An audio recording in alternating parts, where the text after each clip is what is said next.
Adelante, doña Consuelo. Bueno, tenemos a Rosario, a la politóloga Rosario Espinal. Rosario, ¿estás con nosotros?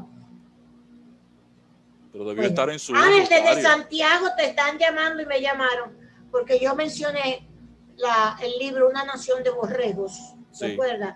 Y desde Santiago, una persona que te conoce, el señor Santana, que es de las Águilas Cibaeñas, narrador. Pero doña, es una autoridad del deporte dominicano, de la crónica deportiva dominicana.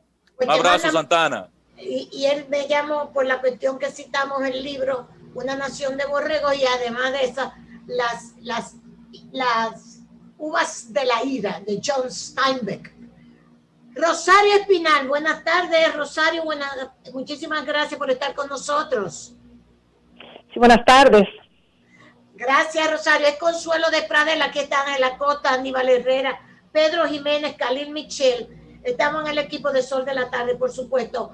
Rosario, nosotros quisiéramos, si te es posible, que tú nos hagas ya una evaluación de lo que tú puedas entender ha sucedido en las elecciones de los Estados Unidos con la elección presidencial. ¿Cómo tú ves aquello?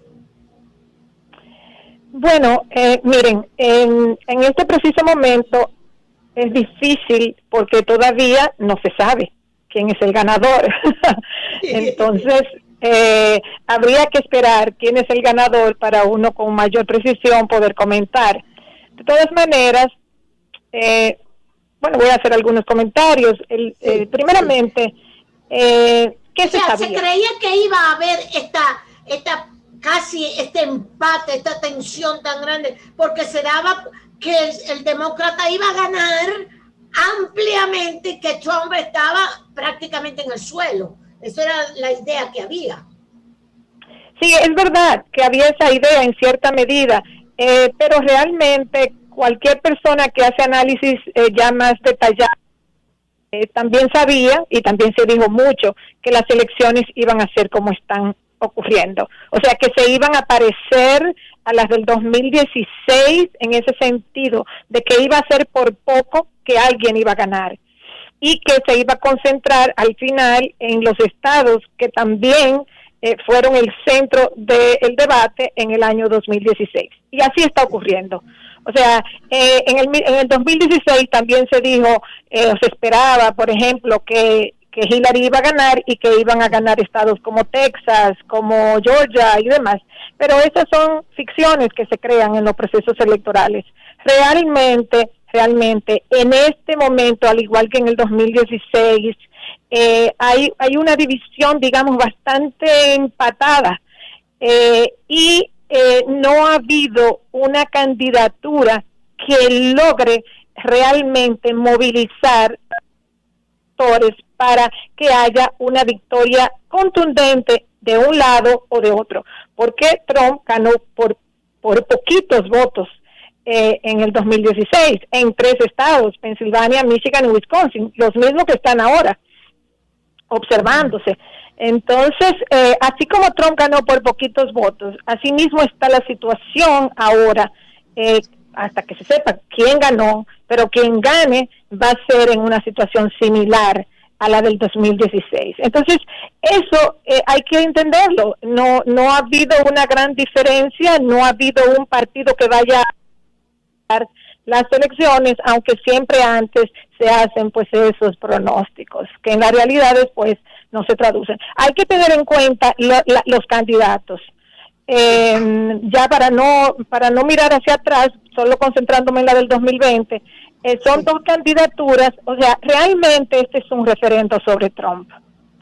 La candidatura demócrata es una candidatura que era la que al final pues logró ganar y se consideraba que era la más factible de enfrentar como Trump, no porque tuviese, digamos, un estilo populista al igual que Trump, sino por lo contrario, porque era lo opuesto totalmente, una figura calmada, sumamente calmada, y que podían servir simplemente como una especie de inclinación para aquellas personas que estuviesen saturadas del estilo de Donald Trump.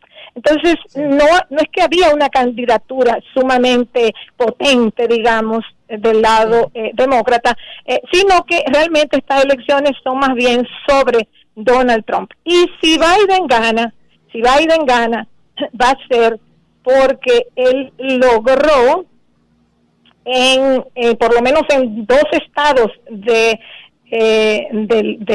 llamado cordón de óxido, o sea, o lo que se llama en la política norteamericana la pared azul, que fueron los 3 estados que Hillary debió ganar, pero perdió por poquitos votos en el 2016. Entonces, ellos están tratando de recapturar esos estados. Arizona, que parece que lo van a ganar ya, porque incluso ya lo pronosticaron como que va a ganar Biden. Arizona es una adquisición en el sentido de que esa zona era republicana y ellos han ido penetrando, el Partido Demócrata ha ido penetrando un poco en esa zona por el voto latino, mexicano y centroamericano, claro, que es fuerte ahí, porque el voto latino es un voto que cada vez se diversifica más. El voto latino sigue mayoritariamente votando por el Partido Demócrata, pero el voto latino está muy diversificado por clase social cada vez más, y está clasificado también o diferenciado por ideología política. O sea, la migración de latinos a Estados Unidos tiene un componente económico para la inmensa mayoría, pero también hay un segmento, comenzando con el cubano, que es el histórico, que tiene, que no es pobre porque es el grupo más rico dentro de los grupos latinos. Los cubanos son los de mayor nivel económico. Es un grupo más bien que vota por un perfil ideológico, un perfil anticastrista, anticomunista, que el Partido Republicano, pues en las últimas décadas ha asumido más. Entonces, a eso se le han agregado elementos como el venezolano, el nicaragüense, o sea, otros grupos que digamos confluyen por esa vía. Entonces, el voto latino cada vez es más diverso, sobre todo en esos 2 aspectos, por clase social y por ideología política. Exactamente. Hay algo que yo quisiera, a mí me preocupa. ¿Tú crees que y están diciendo, ¿tú crees que después de Trump va a cambiar algo? Digo, se sabe que, ¿verdad? Porque la impronta del señor Trump es la impronta del señor Trump, pero va a tener que cambiar Estados Unidos las relaciones que Trump con China, que Trump las ramaqueó, las relaciones con Europa, las relaciones con la OMS, las relaciones con... O sea, todo esto va a tener que reorganizarse de nuevo ahora cuando suban los demócratas de nuevo. Bueno, el estilo de Trump es un estilo confrontativo con quien sea. O sea, si habla de los inmigrantes, si habla de los latinos, son violadores, criminales, no sé qué. O sea, si habla de Europa no ha pagado nunca la defensa, que la pague, bla, bla, bla. Si es con China, pues ya ustedes saben. Entonces, el estilo de Trump es confrontativo, no importa el tema que sea. Confrontativo, es verdad. Entonces, ese estilo confrontativo, bueno, tiene sus ventajas y sus desventajas, genera sus amores y sus desamores. Entonces, un estilo confrontativo de esa naturaleza no lo puede reproducir Biden si Biden ganara las elecciones, porque no es su personalidad, o sea, es todo lo contrario a eso. Entonces, lo más probable es que ese estilo presidencial diferente pues se exprese en cómo se manejan las relaciones. No quiere decir eso que el gobierno no tome decisiones fuertes en determinados momentos con respecto a un país o a una región, pero el estilo, si ganara Biden, indiscutiblemente va a cambiar, porque es que Trump tiene ese estilo confrontativo y Biden no lo tiene. Entonces, eso se va a expresar en todo, no solamente en política internacional, se va a expresar en política doméstica también. Por ejemplo, hemos visto las movilizaciones que se han dado y demás, la forma confrontativa también en que Trump las maneja. Entonces, estamos en medio de una pandemia, eso genera mucha dificultad económica, mucha incertidumbre económica. Entonces, el elemento confrontativo negativo, aunque como dije anteriormente, genera amores y desamores, también tiene sus efectos negativos en el manejo de las dificultades. Y la sociedad de Estados Unidos está inmersa en la crisis sanitaria, en la crisis económica y en una crisis social y racial que no ha encontrado solución nunca históricamente, aunque se han logrado avances en determinados momentos. Entonces, internamente hay una situación muy conflictiva que requiere de tratar de enmendarla con pinza muy cuidadosa para evitar mayores niveles de conflictividad social. Pedro. No tengo pregunta porque estoy en total acuerdo con la doctora Rosario. Ángel. Muy bien, doña Consuelo. Yo insisto que la sociedad norteamericana hay un cambio de conducta, Rosario. Yo recuerdo, inclusive cuando yo la conocí a usted en su tarea que iniciaba a darnos clases en el país sobre política, que uno veía a Estados Unidos como un ejemplo. O sea, el presidente debía ser un ejemplo para la sociedad, una persona inmaculada. ¿Qué ha pasado en esa sociedad que hoy luce que hay una ausencia de liderazgo, dama? Bueno, lo que sucede es que, y de eso se ha escrito mucho en Estados Unidos, muchas, incluso republicanos también, o sea, es lo que representa Trump. O sea, Trump es una persona, incluso todo el debate que hay con respecto a que él no muestra sus impuestos, gira en torno a una descomposición de lo que es el respeto a las reglas del juego, cuando todos los presidentes en los últimos tiempos... Él es un antisistema. Bueno, lo que pasa, una cosa es ser antisistema cuando tú en términos políticos cuestionas un orden. O sea, tú puedes ser un líder antisistémico en ese sentido, de cuestionar, por ejemplo, un orden de desigualdades, o sea, toda la tradición populista que en América del Sur se conoce muy bien. Sí. La República Dominicana nunca ha tenido esa experiencia. La República Dominicana nunca ha tenido un régimen ni un líder populista propiamente, pero en América del Sur o en el mismo México, que sí en el pasado han conocido, y en algunos de América Latina hoy en día, ese tipo de liderazgo.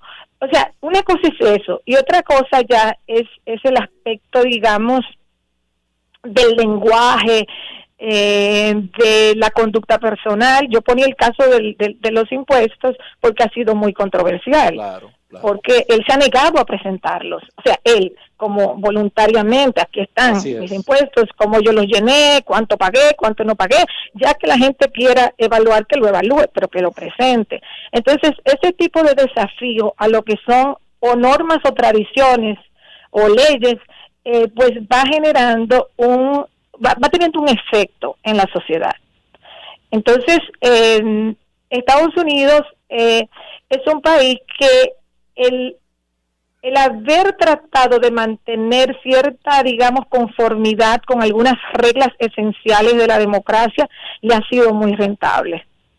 No es un país libre de conflictos, porque no podemos olvidar que la década del 60 y parte de la década del 70 fueron décadas de mucha conflictividad social en Estados Unidos. O sea, no es que Estados Unidos ha vivido tranquilo, en paz, sin que nadie proteste toda la vida, no. O sea, en Estados Unidos, la década del 60 y parte del 70 fueron décadas de fuertes confrontaciones sociales. Es más, nunca vista después de eso. O sea, incluso las de ahora, recientes, que han sido bastante fuertes. Por ejemplo, el día de hoy, las grandes ciudades de Estados Unidos tienen su tienda llena de madera en el frente. Y hay barrios en ciudades grandes de Estados Unidos donde están todas las farmacias y supermercados y todas esas cosas cerrados con madera por el miedo a que se le metan en los disturbios y demás. Entonces, pero que lo que quiero decir es que en los 60, 70 las confrontaciones fueron incluso peores. Entonces, eso tiene ciclos, digamos, de insatisfacción social. La desigualdad en Estados Unidos ha subido muchísimo. muchísimo. Claro que sí. O sea, los niveles de desigualdad de las últimas, los niveles de desigualdad se parecen a los niveles de desigualdad de principios de la década de 1900, o sea, 1920, o sea, de hace 100 años, los niveles de desigualdad, o sea, cuánto concentran los ricos y cuánto tienen los otros. Entonces, ahora, doña Rosario, entonces yo le pregunto...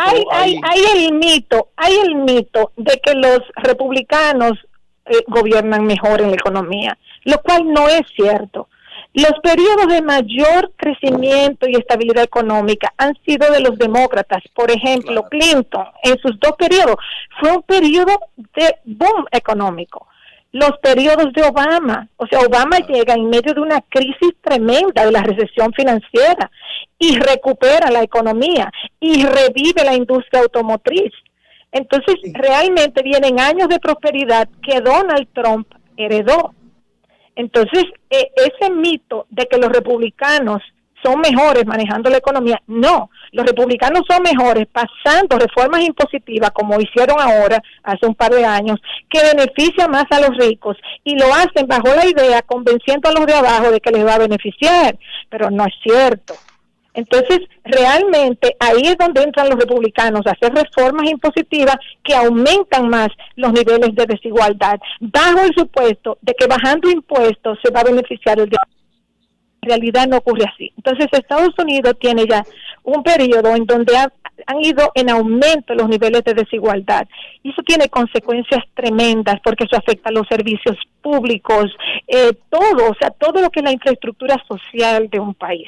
Entonces, esos son desafíos que ahora van a estar más complejos por la pandemia y la crisis económica que se genera. Exacto. Entonces, doña Rosario, ¿cómo podemos analizar el comportamiento del electorado? Es cierto que Estados Unidos es la democracia del mundo, pero su sistema electoral llama a muchas interrogantes en el mundo de hoy. ¿Es el nuevo orden internacional que impone que líderes como Donald Trump acaparen la simpatía de un electorado que hasta su asunción al poder era impensable para una democracia como la estadounidense? ¿Qué influye en el votante para cambiar esos métodos tradicionales de los valores, de las propuestas, por un populismo rampante que, cuando lo analizamos a fondo, no tiene nada de sustancia? Bueno, mira, la política en todos los países del mundo es hasta cierto punto pendular. Entonces, viene un estilo y luego ese estilo satura y la gente entonces opta por otro estilo. O sea, la política es así, esa es la naturaleza de la política. Entonces, generalmente, hay momentos en donde hay liderazgos populistas fuertes. Miren a Brasil con Bolsonaro, miren a Filipinas. O sea, hay países donde hay momentos en que aparecen estas figuras, porque esas figuras tienen que aparecer en primer lugar y luego estas figuras tienen que lograr penetrar el sistema político y colocarse de una manera elegible. Por ejemplo, Donald Trump tuvo que noquear, eran como 15 republicanos en las primarias para el año 2016. Él tuvo que tumbar todos esos republicanos que no eran líderes populistas, y el mismo populismo le llevó a eliminarlos, a triunfar sobre ellos. ¿Por qué? Porque él logró enganchar con una población que se sintió a gusto con este personaje. Pero esa situación, doña, pone en peligro al partidarismo, porque hoy Donald Trump tiene un liderazgo personal, ha puesto al margen totalmente al partido, inclusive el partido prácticamente no ha participado de la elección.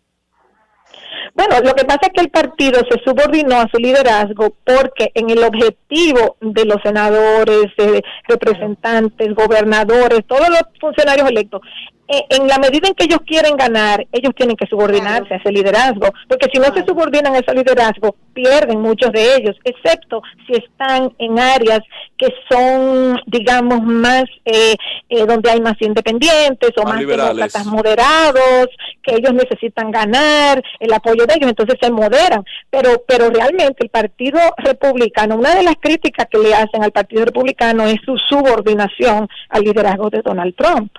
Entonces, ellos no le queda, digamos, de otra, porque todos esos funcionarios electos tienen que ir detrás del líder que tiene el apoyo de las masas. Entonces, es Donald Trump. Entonces, los republicanos se subordinaron a él por ese motivo. Ahora, ¿que eso tiene consecuencias en los partidos? Bueno, sí, claro, tiene consecuencias en los partidos. Por ejemplo, si Donald Trump pierde, el Partido Republicano va a tener que, reestructurarse. Con miras hacia elecciones futuras, porque perdería una figura que ha logrado mantener, porque hay que tener en cuenta, Donald Trump nunca llegó al 50% de aprobación en su gestión, nunca, lo cual es poco común en Estados Unidos. Sin embargo, ha mantenido en todo momento el apoyo de su base intacta. Él ha gobernado para su base electoral. Normalmente los presidentes ganan con su base electoral y luego la amplían como una forma de poder gobernar con mayor efectividad. Donald Trump no hizo eso. Donald Trump ha gobernado para su base electoral y la tiene intacta. Entonces, ahí es, digamos, donde viene el punto. Si acaso Donald Trump no gana, entonces el Partido Republicano tendrá que replantearse cómo sustituir ese liderazgo personalista que él ha encarnado, populista, personalista que él ha encarnado. Si él gana las elecciones, entonces pues se mantendrá, incluso aunque él gane por poquito, porque de si gana va a ser por muy poquito que va a ganar. Pero parece que no va a ganar. Pero bueno, si ganara, entonces él afianzaría ese liderazgo y ahí se mantendría eso. El caso de, ¿cómo se llama?, de Brasil, por ejemplo, de Bolsonaro, él surge en medio de un colapso del sistema de partidos, porque la crisis del PT dejó a Brasil sin un sistema de partidos.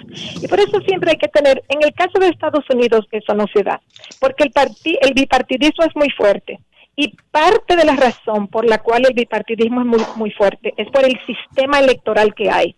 Ese sistema de colegio electoral que hay, bueno, la razón por la cual eso no se ha cambiado nunca, o quizás la principal, es porque es un sistema electoral que beneficia al bipartidismo. Es imposible para un tercer partido ganar. Porque es un sistema que obliga al partido, al que fuera. Eso no es democrático, como están planteando. Que eso es la democracia, eso es democrático. Eso no es democrático. Claro que sí. Porque eso es limitativo. Pero lo importante es la oportunidad de participación a todo el mundo, doña Consuelo. No es a todo el mundo y no pueden ir. Todo el mundo, 30 candidatos hay ahí en Estados Unidos. Pero aquí no pueden ir otros candidatos porque no tienen dinero. Pero aquí pueden ser independientes. Se inscriben. No, Rosario. No es democrático. Pero lo que yo me refería es que el sistema electoral de colegios electorales que de lo que se habla mucho en estos días, ese sistema es muy favorable a mantener un sistema bipartidista. Bipartidismo. Eso está bien, porque es otra cosa. Entonces, claro, protegiéndolo. Miren, y lo otro es que Estados Unidos tiene un electorado. Hay varias maneras de analizarlo. Yo no sé si tengo tiempo aquí ya, pero solo una cosita sobre eso. El sistema partidario y cómo se conforma, y como decía, hay varias maneras de verlo, pero le voy a decir una solamente. Y es que está muy dividido entre lo que es el Estados Unidos urbano metropolitano, o sea, las grandes ciudades de Estados Unidos, donde impacta el Partido Demócrata. Ahí están las bases sociales del Partido Demócrata. Y la mayoría del país, que está compuesto por pequeños poblados, por pequeños pueblos, así, ciudades entre intermedias y pequeñas, Entonces, en esos lugares tiende a predominar el Partido Republicano. Ahí hay una diferencia también en composición racial. La mayoría de esos pueblos pequeños son de población blanca. Blanco. O de clase media, o digamos, o predominantemente de clase media, o a veces en algunos casos también predominantemente de clase trabajadora, depende en el estado y demás. Pero hay una gran división. Las grandes ciudades son las ciudades con diversidad étnica, racial, de clase, de todo. Y los poblados, y esos tienden a ser demócratas. Por ejemplo, el estado de Nueva York lo gana el Partido Demócrata por la ciudad de Nueva York. Pero si se sale de la ciudad de Nueva York, el estado de Nueva York está lleno de pueblitos republicanos. Sí. Y así ocurre con todo. Vas a Pensilvania, es lo mismo. Filadelfia y Pittsburgh son los centros demócratas. El estado, el resto, está lleno de pueblitos donde dominan los republicanos. Y bueno, lo que le quiero decir es que incluso en los estados, cuando uno va a los pueblitos pequeños, entonces son republicanos. Entonces aquí hay digamos, lo que podemos ver aquí es una división muy marcada entre la población de las grandes ciudades y la población de los pueblos pequeños. Muy bien. Rosario, muchísimas gracias. Yo creo que va a ganar Biden, de acuerdo a lo que están diciendo ya, que sigue, se ha hecho más grande con Wisconsin. Y acaba de sumar 248 votos. Exactamente. Bueno, Rosario, muchísimas gracias. A 214. Muchísimas gracias. Muy amable de tu parte. Bueno, señores, hemos tenido esta exposición brillante. Siempre uno aprende con la profesora. Claro. Una cátedra. Muy bien. Khalil, que hablé. Excelente. Nos vamos entonces, Lea.